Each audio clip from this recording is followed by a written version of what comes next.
And yet, Don Luskin, if one uses the stock market as the most accurate gauge or barometer of the health and wealth of the nation and business, things really don't look that bad, do they?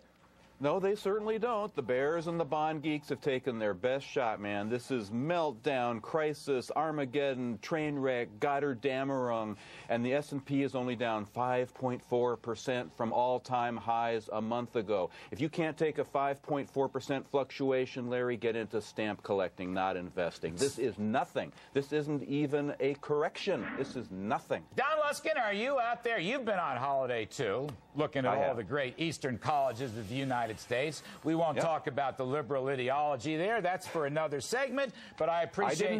Larry, I have to tell you, I didn't encounter any of it. I didn't encounter any political correctness, any environmental stuff. It was a great trip. I was really uplifted. Really? Uplifted? Well, you did a great job blogging with pictures. I just love that. Everybody should go to his blog on the conspiracy to what's it called? The conspiracy to keep you poor and destitute?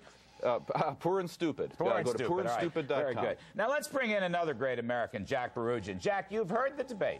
Livornia is giving us a much better report on credit and bonds and spreads.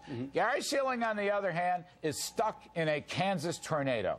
Don Luskin, on the other hand, fresh from an Eastern college tour with his daughter, is more optimistic, says they've thrown their best stuff at him, and he's still buying stocks. Mr. Barujan, from the Midwest, the heartland, the grassroots, where do you come out on this question? Well, I'll start by saying Don Luskin is a god. He's absolutely right. Just so you know, he has been right. He was right when he was at Jefferies, when he was at Wells Fargo, and now he's right where, you know, I'll tell you, the man knows what he's talking about. Listen to him, America, would you please? You know, Don Luskin, it's a very interesting point.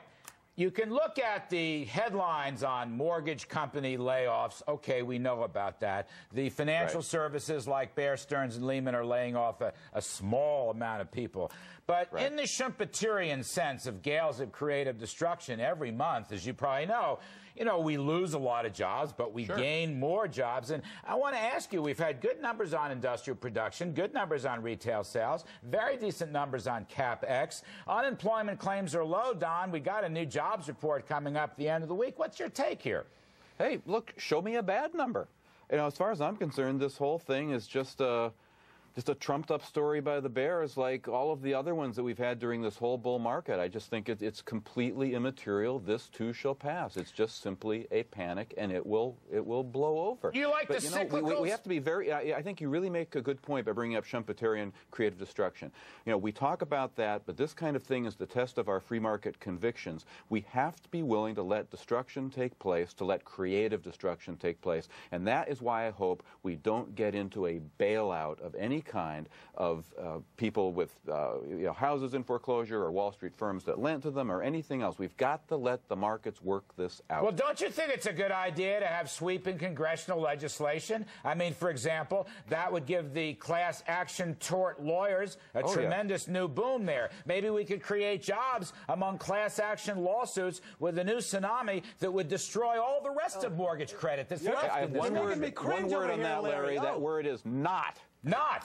Who was yelling before? Who was yelling? That was Jack Barujan. I got to tell you, you're making me cringe with this GOP badge on here, all right? That is a market-driven problem. It needs a market-driven solution, and I hope that we don't see anything out of Washington that upsets the apple cart here. California. Don't hold your breath, Jack. You probably will, unfortunately. Bush will veto it. I mean, he will. He'll veto it. Well, let's hope let's hope it's happened while he's still in the White House. But Bush is going to make a bet. He didn't veto Sarbanes-Oxley. Well, that's right. Now, this is a tough call for President Bush. I wanted the last word to go to my pal Don Luskin. Don, I just want one quick question here. Is it time to buy cyclical growth cyclicals, or do you go defensive? I think you buy growth cyclicals, and you know what?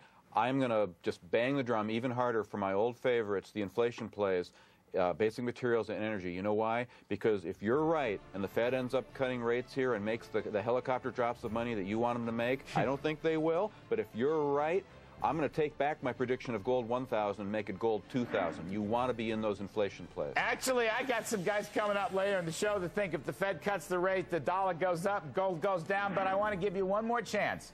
Last 15 seconds. Are you here to tell us that in your tour of Eastern Ivy League colleges, there was no politically correct faculty members atmosphere? There was not any. It was all about getting an education and getting a job. I mean, it was just real world, down-to-earth, rubber meets the road stuff. I mean, I sometimes think that the media on the right exaggerates as much as the media on the left. Colleges are great. All right, colleges are great. I like the message, Don Luskin. I love the message.